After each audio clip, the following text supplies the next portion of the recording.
Well, hello everybody, and welcome to this New England Storm Chasers podcast. This is the very first episode of this podcast. My name is Kyle Avery. I am the CEO slash founder of New England Storm Chasers. And today I'm just gonna discuss about what New England Storm Chasers is about and how we all started the story of it. And I'll probably explain some weather events that I had recently occurred for the past few years, and I don't know, I guess talk about me enjoying weather, I guess.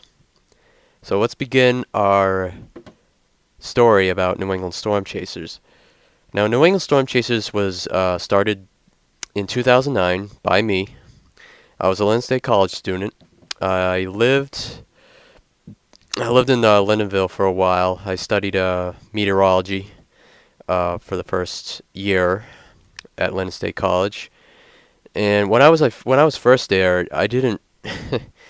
It was pretty hard to do those classes. I mean, you have to be like a math whiz to pass those classes. You have to take like calculus, thermodynamics. You have to take physics, a lot of physics, and it's a lot of math consumption in that within those courses. So if you ever want to take meteorology, as a suggestion, you have to practice for math classes, physics, basically in those key cores. You need to know a lot of mathematics. You need to be very good at it, and you need to be good at physics. You got to understand physics as well, because it's going to be a lot of math intensive. It's pretty much meteorology is just all math. It's all mathematics. So if you ever wanted to do this, just be prepared. There's a lot of math involved. Most likely calculus and differential equations are involved. But, however, I did not survive my first year, unfortunately, because of calculus. And calculus is a hard math class, and I did not do well in. So I decided to do New England Storm Chasers company as just a hobby of mine. So I started this group in 2009, summer of 2009.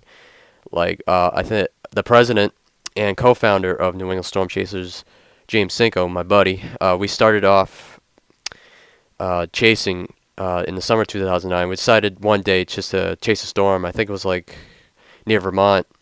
I think we intercepted our first storm.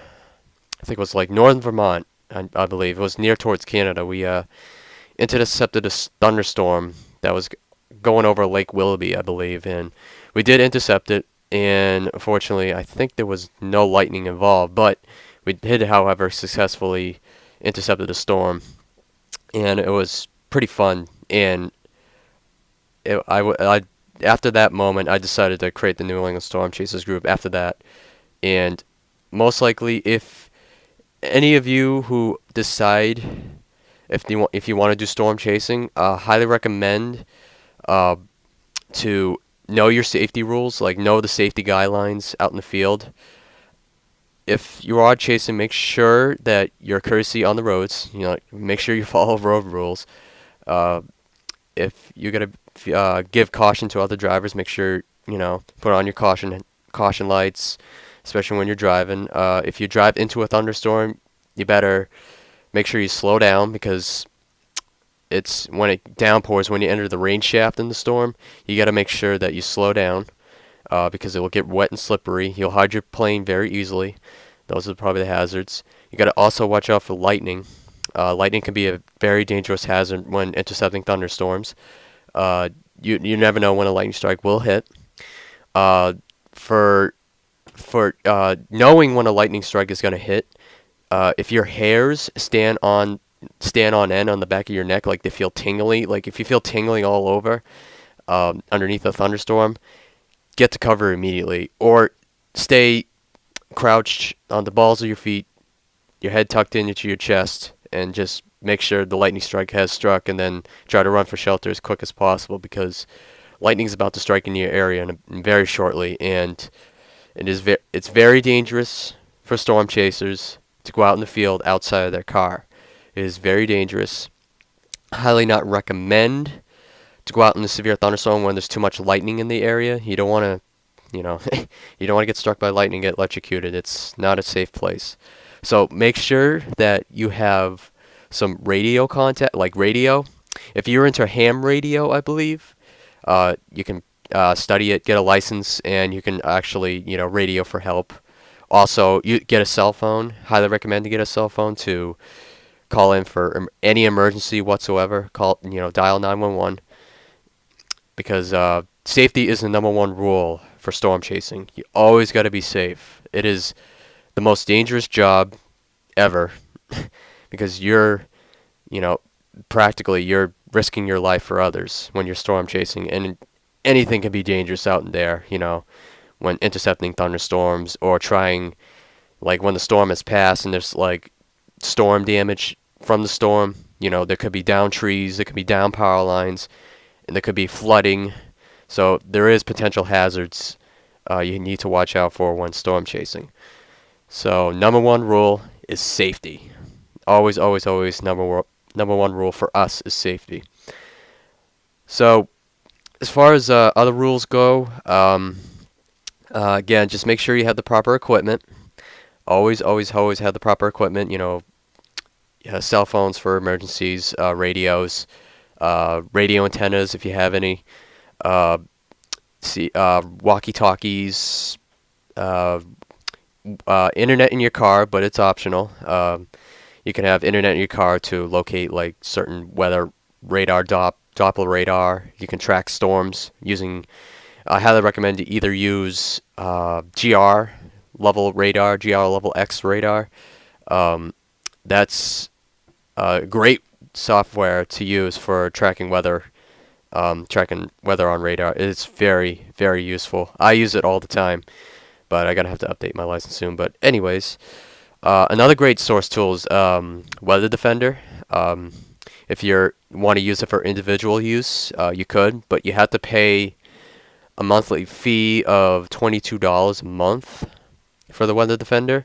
But it's up to you which one you want. I mean, they're all different, software programs out there, but those two I highly recommend to use. But if you just want to use a simpler, radar tracking system, then just use GR Level X, or preferably try to use GR Level 3 radar. I highly recommend to use that. Anything else? Let's see. So I talked about my story about New England storm chasers. I talked about weather safety issues. What else should we talk about? I guess some stories about my chasing career. Let's see. I started actually my chasing career in 2006. I think one of my videos is posted on YouTube. It's a severe thunderstorm video of June 1st, 2006. That is my first ever recording of a thunderstorm. If you guys have a chance, take a look at it, comment on it, like it, do whatever, share it if you want to. That was probably the best severe thunderstorm we ever had in a while. That storm lasted for about an hour. It had deadly cloud ground lightning, small hail, torrential downpours, and brief gusty winds. So it was a pretty dangerous storm, and I enjoyed all of it. But as time went on, I couldn't even storm chase like a vehicle. I didn't have a vehicle at the time, so I couldn't storm chase out in the field. But however, as time moved on, I actually just got a vehicle, and now I can storm chase. So, but I only do it in my local area. So, I will track definitely some thunderstorms, tornadoes. There might be tornadoes in New England. We never know. There's been the last tornado that ever occurred was back in 2008. I think it was July 2008. The Epsom, New Hampshire tornado. That was on the ground for more than an hour, and it caused EF1 damage, and the structure of the storm was just amazing. And I was probably in college when that happened. I just started college when that just happened. So some nasty times and severe weather, I guess. So if you guys ever decide to do storm chasing, or if you want to get in touch with me about any questions or concerns about storm chasing, let me know. Message me on YouTube, or you can message me on Facebook. There's actually a Facebook group, New England Storm Chasers. Yeah, just type in the full name, it should be there. I have a group page and a fan page, so you can join the group and you can join the fan page as well if you want to. Okay, so as far as other things, I guess that ends the podcast. This is only my first podcast, so I'm just going to end it shortly. So I just wanted to explain briefly what New England Storm Chasers is about. So if you guys have any questions or concerns, please message me. Also, subscribe on my YouTube channel, and I'll catch you all later.